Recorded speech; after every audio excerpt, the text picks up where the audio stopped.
Bonjour tout le monde, je suis Sadio Seri Koulibaly, formateur en technologie de l'information, spécialiste en programmation et analyse des données. Aujourd'hui, je vais essayer de vous présenter un module de formation, voilà, qui est la maintenance informatique. Donc, euh, comment dirais-je là? Dans la maintenance informatique, nous avons les sources suivantes: comprendre le matériel, c'est-à-dire quel type de matériel nous allons utiliser. Ensuite, réparer les pannes qu'on rencontre généralement dans la maintenance informatique. Ensuite, nous avons utilisé les bons outils. Donc, il faut vraiment essayer de prendre les bons outils, voilà, pour mieux travailler. Ensuite, nous avons aussi la protection des données. Donc, on va essayer de travailler sur ça aussi, la protection des données. Après la protection des données, on va essayer de voir aussi, comment dirais-je là, on va essayer de voir comment suivre les performances. Les performances, on va voir ça aussi. Donc, après, je pense que. Donc, sans plus tarder, on va essayer de commencer par comprendre le matériel. On va commencer par les matériels hardware. Donc, dans hardware, nous avons beaucoup de choses. Comme vous le savez, l'écran, les claviers, les souris, autres. Tout ça, c'est hardware. Après hardware, on va essayer de voir les software. Quand on parle de software, nous avons. Ça sont les logiciels, quoi. Les logiciels que vous connaissez. Ça sont les logiciels comme Word, Excel, PowerPoint, tout ceci là, comme aussi le système de base qui est Windows. Ensuite, on va essayer de voir les réseaux, la présentation des réseaux. On va essayer de voir ça aussi en grosso modo, la présentation des réseaux. Après ça, nous allons essayer de voir la sécurité informatique. Comme vous le savez, de nos jours, la sécurité informatique joue un rôle capital dans le numérique. Donc sans plus tarder, on va commencer par les pannes courantes. On va commencer les pannes courantes. Les pannes qu'on rencontre généralement dans le domaine de l'informatique. Voilà. Donc parmi les pannes, on a les pannes électriques.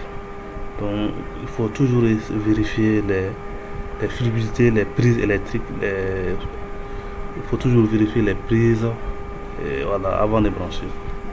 Ensuite, nous avons les pannes réseau.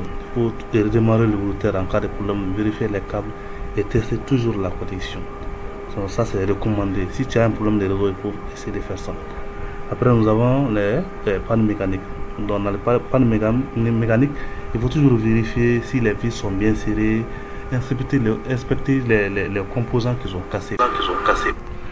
Donc, après tout ça, là, on va essayer de voir aussi comment utiliser les bons outils. Comment nous allons utiliser les bons outils. Voilà, quand on commence à faire la maintenance informatique, donc on est obligé de choisir les bons outils. Il faut choisir les bons outils, c'est déjà résoudre la moitié du problème. Quand tu as les bons outils, c'est vraiment tu as fait un grand pas pour pouvoir résoudre les problèmes que tu as. Ensuite, parmi les bons outils, nous avons le tournevis. Donc, vous savez, il y a plusieurs types de tournevis. Donc, il faut faire vraiment un choix minutieux pour avoir l'outil qui est vraiment compatible. Nous avons aussi le multimètre. Donc, le multimètre est là pour essayer de mesurer les tensions du courant électrique. Donc il faut bien choisir ça aussi. Il faut bien tester avant d'utiliser. Ensuite, nous avons aussi des logiciels de diagnostic. Donc si vous avez un problème, donc souvent on est obligé aussi à aller utiliser les logiciels de diagnostic qui jouent vraiment un très grand rôle dans le monde des outils. Donc un bon outil, c'est un bon résultat. Quand tu as un bon outil, maintenant, c'est sûr et certain que vous avez un bon résultat. Donc, après le choix d'un bon outil, nous allons essayer de parler sur la protection des données. Ça, c'est vraiment un sous-chapitre qui est très intéressant. La protection des données. La sécurité des données est vraiment essentielle à l'ère numérique. Il faut vraiment songer à sécuriser vos données dans la machine. C'est vraiment les étapes qui sont importantes. Utiliser des mots de passe. Par exemple, quand tu as une machine, donc il faut essayer de verrouiller la machine. Maintenant, il faut utiliser les mots de passe longs, quoi. Il faut faire des combinaisons des chiffres, des lettres, mais surtout il faut éviter les mots de passe simples. Ça, c'est un conseil. Ensuite, il faut penser toujours à Sauvegarder vos données régulièrement. Il faut toujours penser à sauvegarder les données. Il faut chercher des disques durs ou encore sur les clouds ou encore sur les outils de Google. Il faut sauvegarder les données. Ensuite, éviter les réseaux non sécurisés. Si tu veux utiliser les réseaux non sécurisés, il faut utiliser les VPN. Sinon, vraiment, de préférence, il faut les utiliser. Donc, vos données sont vraiment précieuses. Protégez-les intelligemment. C'est très important. Il faut essayer de protéger coûte que coûte vos données. Donc, après tout ça, on va essayer de voir aussi les suivis de performance. Les suivis de performance.